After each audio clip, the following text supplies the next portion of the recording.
In the heart of the sun-drenched village of Asamang, where rolling hills roared like sleeping lions and ancient shade trees stood as silent guardians, lived a boy named Kofi Anansi.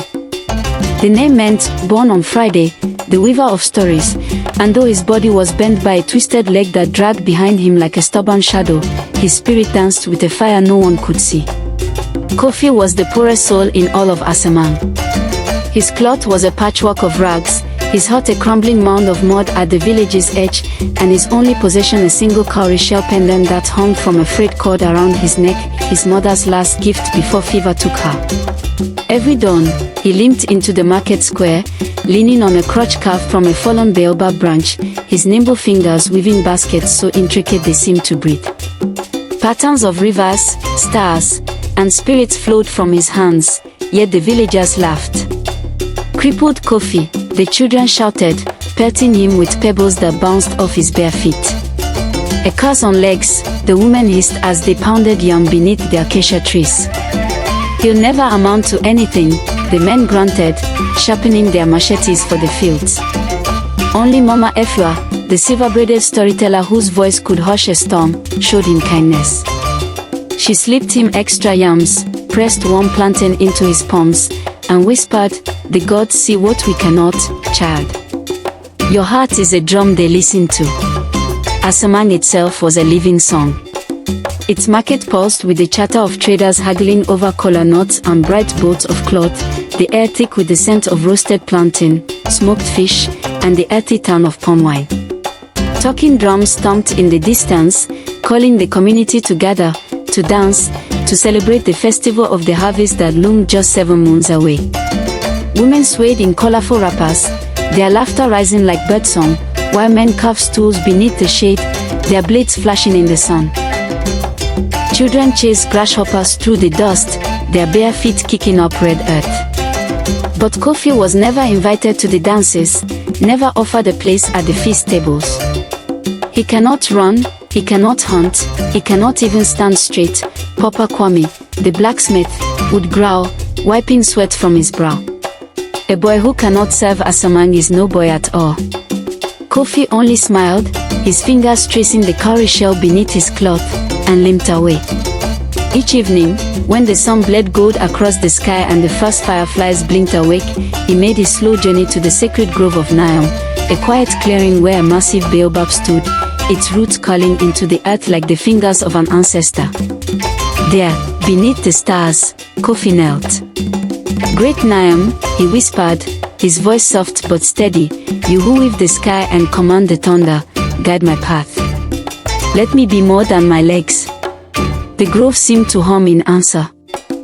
The fireflies swirling closer, and Kofi felt a warmth in his chest that no mockery could chill. The villagers' corn was a daily ritual, but Kofi bore it with a grace that puzzled Mama Efua. He sold his baskets in the market, laying them out on a worn mat, their patterns telling stories of rivers that sang and spirits that danced. Traders admired the work, yet haggled ruthlessly. "Who'd pay full price for a cripple's craft?" sneered Adwa, a cloth trader with a tongue sharper than a cutlass.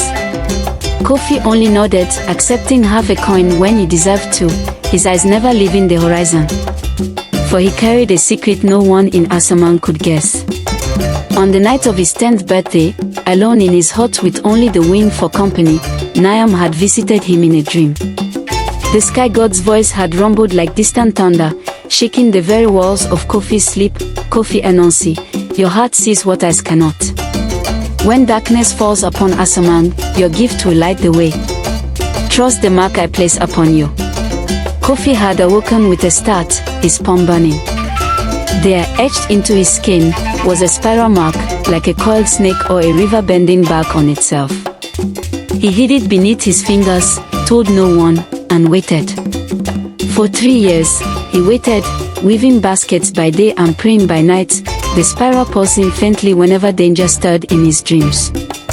Then, one twilight, as the harmattan wind swept dust through the village like a restless spirit, a shadow fell over Asamang, not a shadow of clouds, but something heavier, colder, and alive. The sun dipped below the hills, painting the sky in bruised purples, and by morning, the village awoke to horror. The millet fields, once a golden sea swaying in the breeze, were withered. Their stalks curled like charred bones, their grains shriveled to dust.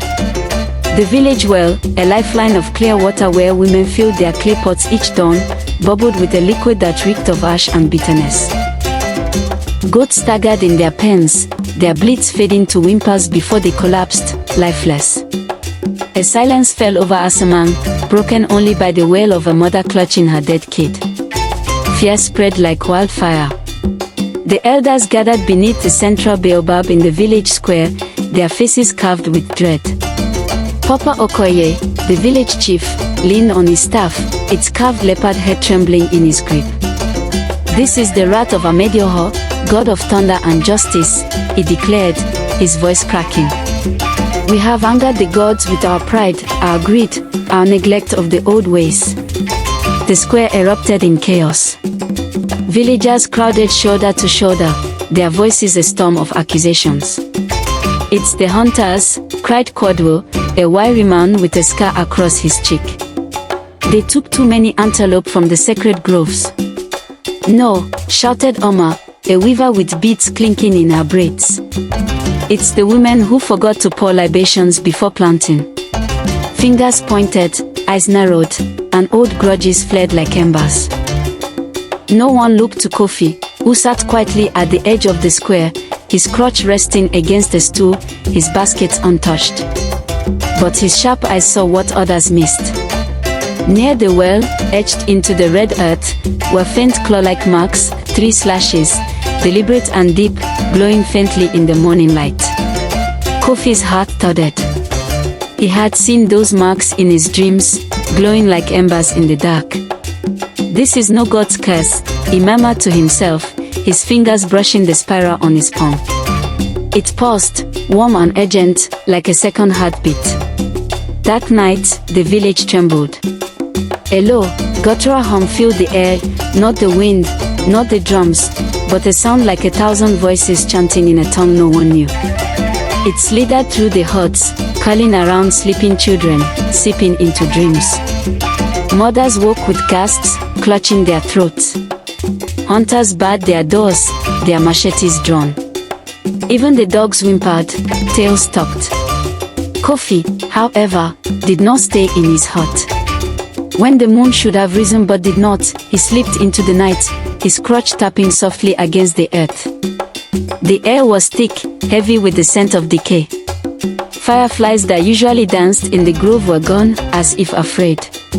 Kofi knelt beneath the baobab in the sacred grove, the cowrie shell pressed to his lips. "Niam," he whispered, "show me the truth." The spiral on his palm flared, brighter than ever, and a vision unfolded before his eyes like a tapestry woven in starlight. He saw a cloaked figure, face hidden beneath a hood of black cloth, moving through the village under cover of darkness. The figure carried a gourd, its contents dark and viscous, glistening like oil.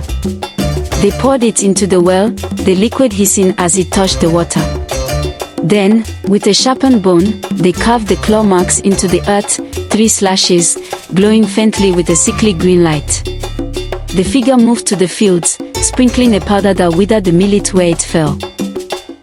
Finally, they stood beneath the baobab, raising their arms, and the hum began, a chant that called the shadow over Asamang. Kofi's breath caught. The figure's hands were scarred, the fingers thick and calloused. He knew those hands.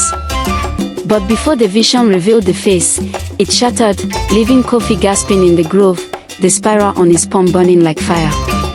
At dawn, Kofi limped into the square, where the villagers gathered again, their faces gaunt with fear. The elders stood beneath the baobab, Papa Okoye's staff now planted in the earth like a challenge to the gods. "We must sacrifice," he shouted. "A goat, a cow, perhaps a child." The crowd murmured, some nodding, others weeping. Kofi stepped forward, his crutch thudding against the ground. "Wait," he said, his voice cutting through the noise like a blade. The villagers turned, their eyes narrowing. "How dare you speak, cripple," snarled Kwabena, a wealthy farmer whose farm sprawled across the richest soil in Asamang. His voice boomed, his gold rings glinting in the sun. You know nothing of curses. But Mama Efua raised a gnarled hand, her eyes locking with Kofi's. Let the boy speak, she said, her voice a quiet thunder. The gods choose unlikely voices. Kofi held up one of his baskets, its pattern mirroring the claw marks he'd seen. These are not the marks of Amedioha, he said, his voice steady despite the pounding of his heart. They are made by human hands. Someone poisons our well, our fields, our hope. I have seen it. Gasps rippled through the crowd. Lies. Kwabena roared, stepping forward, his shadow looming. A cripple's fantasies. But Kofi did not flinch. The truth lies in the Ezeala Forest, he said, pointing to the dark expanse beyond the village, where ancient mahogany trees twisted toward the sky and vines choked the light. The answers are there. The villagers paled. Ezeala was forbidden, a place of spirits and secrets, where Ekwensu, the trickster, was said to weave traps for the unwary. You die out there, boy, Papa Kwame warned, his hammer still in hand. No one returns from Ezeala. But Kofi's eyes burned with a fire no one could quench. I will go, he said. For Asamang. The village priestess, a tall woman named Naa Ayeley with white clay painted across her cheeks, stepped forward. She pressed a small dagger into Kofi's hand, its blade etched with protective symbols. Take this, she said. And this. She tied a gourd of palm oil to his satchel, its scent sharp and sacred. Mama Efua added a bundle of herbs, their leaves crackling with power. The gods walk with you, Kofi Anansi, she whispered. The villagers watched in silence as Kofi limped toward the forest, his crutch sinking into the soft earth, the cowrie shell glinting at his neck. Some shook their heads, certain he would not return. Others, for the first time, felt a flicker of doubt in their scorn. The Ezeala Forest swallowed Kofi whole. Sunlight vanished beneath a canopy of leaves, the air thick with the scent of moss, decay, and something metallic, like blood. Vines snagged his crotch, roots tripped his feet, and the claw marks appeared again, glowing faintly on tree trunks, leading deeper. Kofi's heart raced, but the spiral on his palm paused, a steady guide. Hours passed, or perhaps days, time twisted in Ezeala, paths looping back on themselves like a dream. Strange noises echoed, a low growl, a child's laugh, the rustle of wings. Kofi clutched the dagger, his breath shallow.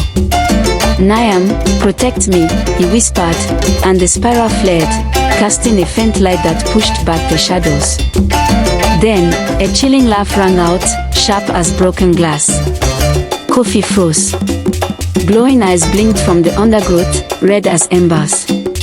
Turn back, crippled one, a voice hissed, slithering through the trees. You do not belong here.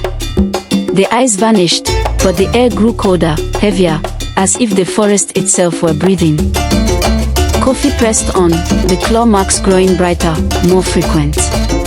His legs ached, his crotch splintering under his weight, but he did not stop. At last, he stumbled into a clearing where a crude shrine stood, draped in black cloth and ringed with bones, goat skulls, bird wings, and things unidentifiable. At its center was a clay pot, pulsing with a sickly green glow, the source of the harm that had haunted Asamang.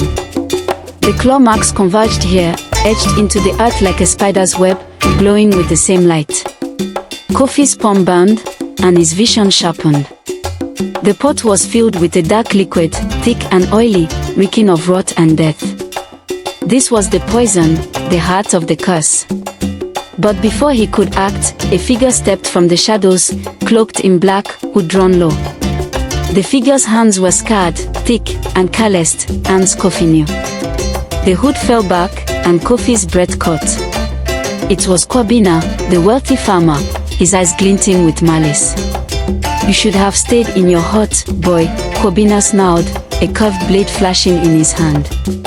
Asamang's wealth belongs to me. Kofi's mind raced as Kwabena circled him, the pot pausing between them. You. Kofi whispered. Why? Kwabena laughed, a sound like cracking wood. Fools, he spat. All of you. You hoard your lands, your crops, your pride. I hired a herbalist from beyond the river, one who knows the old poisons. I poisoned the well, the fields, the goats. I carved the marks to blame the gods. When Asamang falls, when you all flee in fear, I will buy your lands for nothing. I will own it all. His gold rings gleamed as he raised the blade. And no one will believe a cripple's word. Kofi's fear surged, but Naam's gift stirred within him, a fire no blade could touch. The spiral on his palm flared, brighter than the pot's glow, and a gust of wind tore through the clearing, whipping the black cloth from the shrine. The hum turned to a wail, 1,000 voices screaming in agony. Kofi raised his hand, and the air shimmered as if woven with starlight. Naam sees all, he said, his voice steady, ringing with a power not his own. Your greed betrays you, Kwabena. The pot cracked, a jagged line splitting its surface. The dark liquid spilled, hissing as it touched the earth, and the ground trembled. Kwabena lunged, blade slashing, but roots burst from the soil, thick and ancient, snaring his legs. He screamed, thrashing, as the shrine collapsed in a cloud of dust and bone. The green glow faded, the hum silenced, and the forest seemed to swallow Kwabena's cries, leaving only the rustle of leaves. Kofi stood alone in the clearing, the broken pot at his feet. The spiral on his palm cooled, but its light lingered, guiding him back through Ezeala. The forest no longer fought him, the vines parted, the eyes did not return. By dawn, he emerged, limping into Asamang with shards of the clay pot in his satchel, their claw marks still glowing faintly. The village square was crowded, the air thick with despair.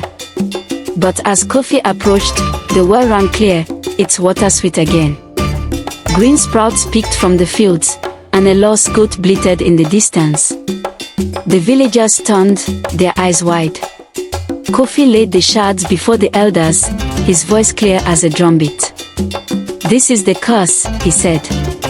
Kwabena poisoned us, blamed the gods, and planned to steal your lands. The forest has judged him. Silence fell, heavy as a storm cloud. Then Mama Efua stepped forward, her silver braids catching the sunrise.